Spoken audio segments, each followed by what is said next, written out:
Hey there, sports fans. Special treat today as we have New York City basketball legend Smush Parker joining us here on the show. Smush, looking fantastic, man. You still look like you can play in the NBA.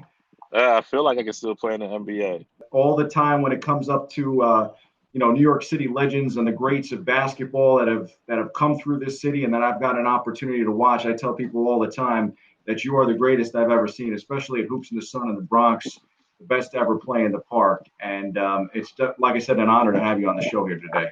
Well, thanks for having me. Thanks for the love, continued love and support. Shout out to the Cruz family, the Hoops in the Sun basketball tournament. My Hoops in the Sun family.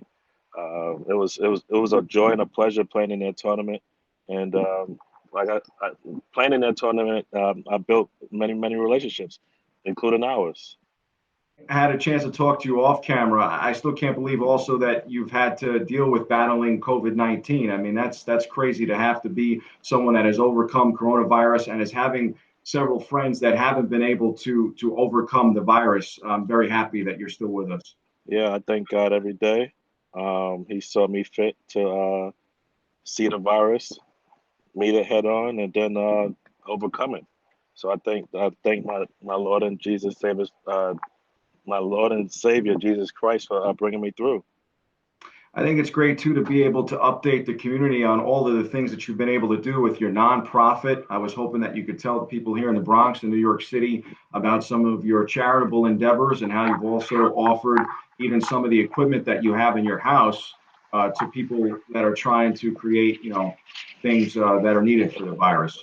All right. So what I'm doing through my nonprofit called Smush Inspires is I'm giving the kids who are in underprivileged communities who are overlooked opportunity to attend a high-profile athletes basketball camp and clinic, and at the same time, you know, meet an NBA player. Some of these kids may never even make it to an NBA game, let alone meet an NBA player. And I want to give them that experience that not every kid is a privy to. So I want to give that to the overlooked kids. And then the equipment that I have in my house, I do shirts and I do hats, and you see this is my logo here. I've been doing that, just to kind of bring you know awareness of what I'm doing in the community. It's a brand, it's a logo that I made up. It's actually a silhouette of myself dunking a basketball. I kind of just do that in the house. And like you said, I offered my services to people who actually need some work done in this time.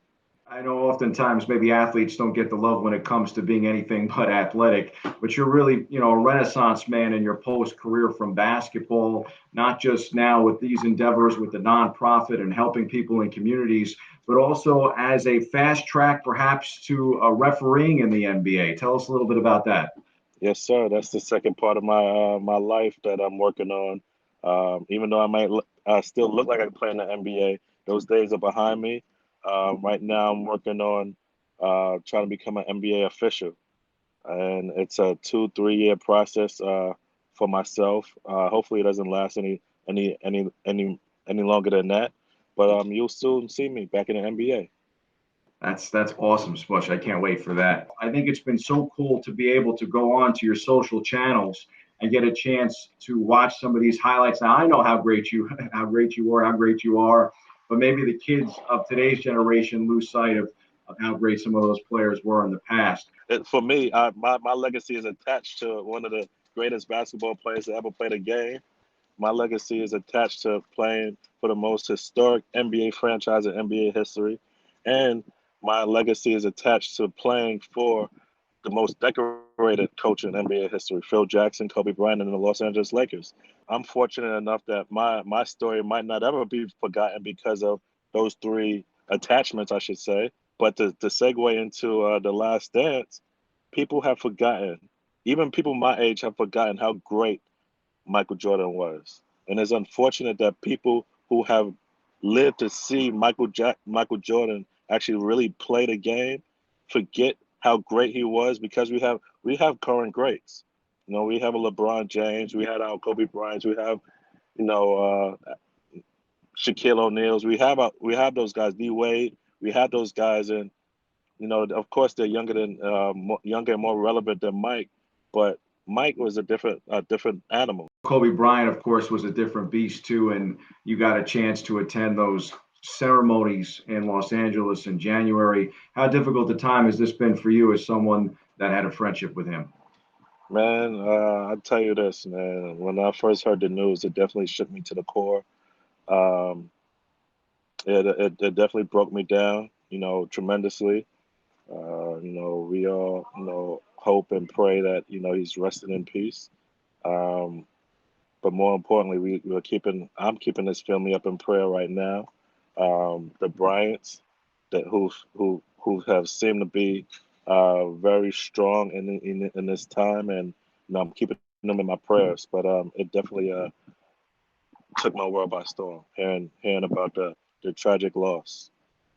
I think there's also a misconception too about the Rocky relationship because it seemed like things were smoothed out, and obviously those years in LA were pretty good, both playoff years. That first year, the team was 45 and 37. You guys made a first round run there in the postseason with Kobe Bryant playing so great, and even you had a good playoff series with 18 points in Game Three. Some really good memories from those Laker days.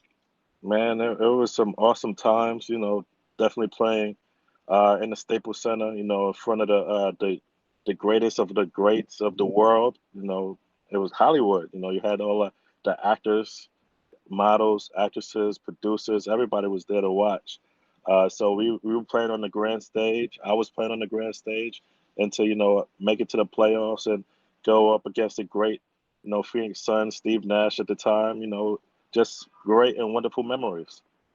At that time you were driving the Smushkalade. I'm assuming you're not sitting in that right now, right? No, no, I'm not sitting in the smush right now.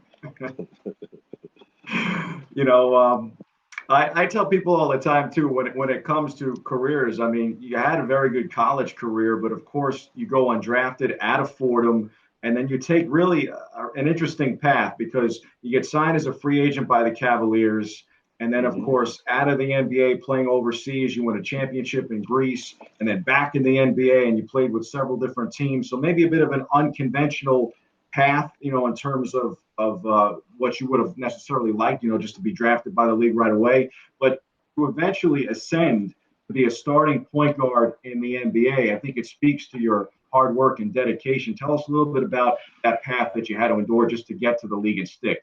Man, it was a road. It was a road. It was definitely a journey, a process, an unorthodox journey. But I had the mindset, the New York City mindset, I should say. You should know all about it. The never say die, never lose mentality. After not being drafted, I made my way to being able to play in the NBA 6 years and then 11 years overseas. So it was definitely unconventional. But my mindset was I wasn't going to allow people to tell me that I wasn't good enough to play in the NBA, and I was going to prove it to the world that I was, and that's exactly what I was able to do. I mean, all those parks too. I mean, here in New York, I don't think there's anyone that doesn't know your game from West Fourth up here to the Bronx at Hoops and Sun. I never did it for the fame. I never did it for the fortune. I actually did it because I love the game of basketball, and whether or not I get the notoriety for some of the things that I have accomplished in my career locally here in New York or globally, I was able to prove to myself, which I did, that I was able to play at the highest level of basketball that there was. And actually, in all actuality, I wanted to prove it to my dad.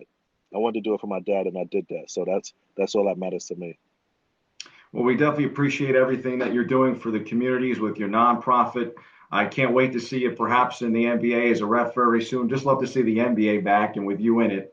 And then, of course, before we let you go, just wanted to wish you happy early birthday. And if you do find the Smushkalade, I would love a ride. All right. Great to see you, Smush. Thanks for taking some time with us today. All the Thanks. best to you and your family. Thanks for having me.